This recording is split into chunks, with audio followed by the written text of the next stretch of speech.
in Chapel La Villa. You're in the 83rd district. You didn't know that there's Aurora, North Aurora, Montgomery. This hearing is for everybody in the surrounding areas also. Okay, before we go into the presentation, I want to hand over the mic to Representative Fortner for comments. Thank you very much. This is a wonderful turnout. I think it shows how important all these initiatives are to the community of Aurora and all the people that these projects serve. As was pointed out, though I don't represent very much of Aurora, I do represent part of Aurora, way up in the far northeastern corner.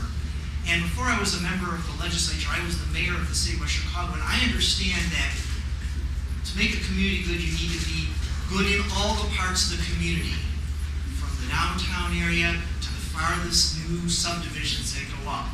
So that's why I thought it was important that I would be here. I want to hear some of the issues, how these cuts affect the community here. Now, I'd like to introduce Cecilia Reinholds. She's a very long name. And she's going to be giving the presentation at this moment on the governor's budget cuts. This presentation is designed to provide a quick overview of Governor Blagojevich's budget vetoes and their effect on this part of the state. This presentation will highlight certain areas of state spending and is not meant to be a comprehensive analysis. We'll start with K through 12 education.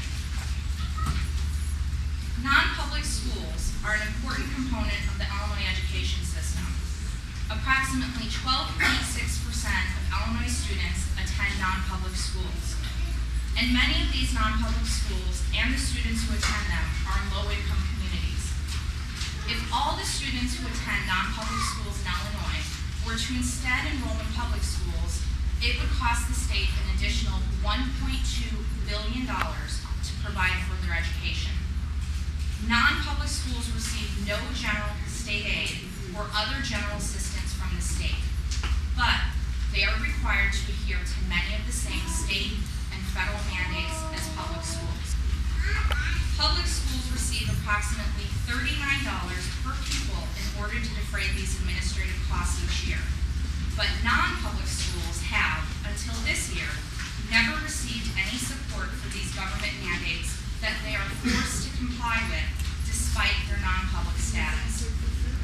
The budget passed by the General Assembly included an additional $10 million to simply open up this funding mechanism to both public and non-public schools at the same $39 per pupil rate. However, the governor vetoed the entire $10 million increase. It is not uncommon for schools to occasionally experience rapid increases in student population. Unfortunately, the vast majority of state aid to schools is based on a 3-year average daily attendance figure. So schools do not receive full funding for increases in enrollment until 3 years later. For this reason, the General Assembly authorized fast growth grants to provide some temporary assistance for these schools until their other funding sources catch up. Many of these districts are located in northeastern Illinois, but schools across the state are burdened with enrollment explosions.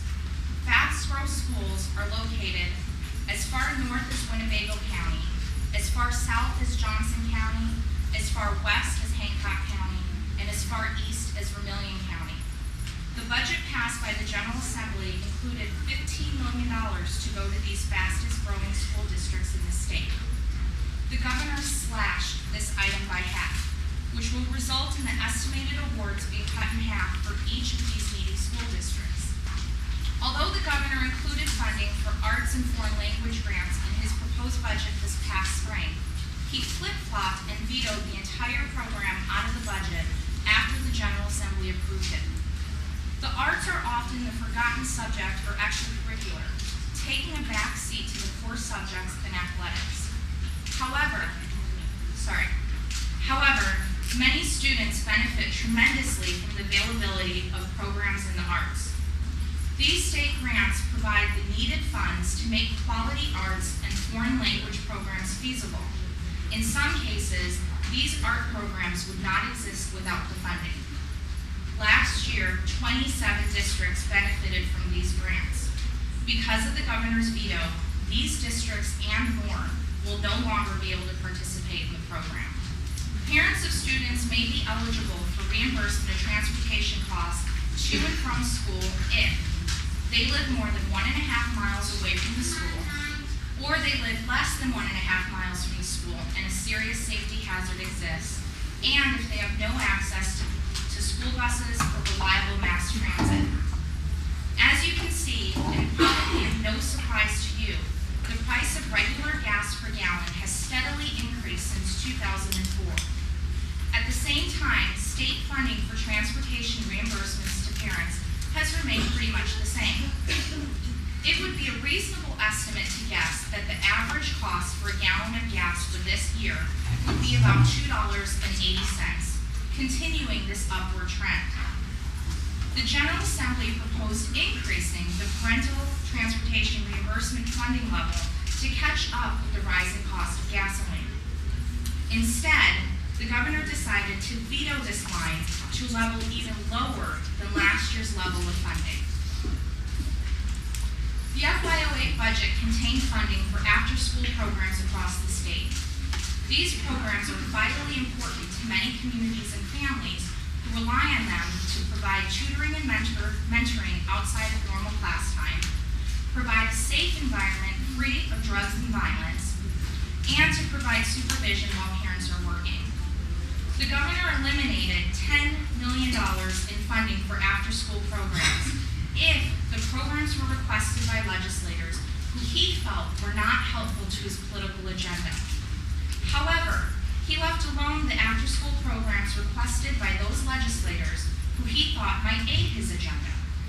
This politically motivated piecemeal approach had the effect of eliminating after-school programs in some areas and leaving the programs in other areas without any real consideration for which schools or communities had the greatest needs for these programs. Moving on to higher education. While K-12 education is important for building a foundation, higher education is the key to achieving personal success. This chart demonstrates the importance of a post-secondary education in today's world. As you can see, as the level of education increases, the average income level increases as well. A high school graduate makes, on average, $31,000 per year.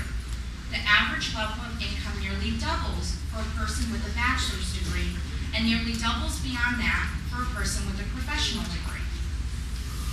Although elementary and secondary education has overall seen significant increases since Governor Blagojevich took office, higher education has all but been ignored at a time when a college education is becoming increasingly important in the modern workforce.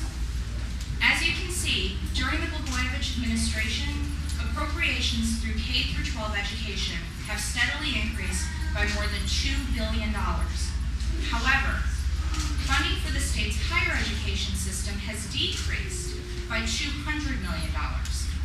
Faced with such dramatic cuts, public universities have been forced to raise tuition and fees.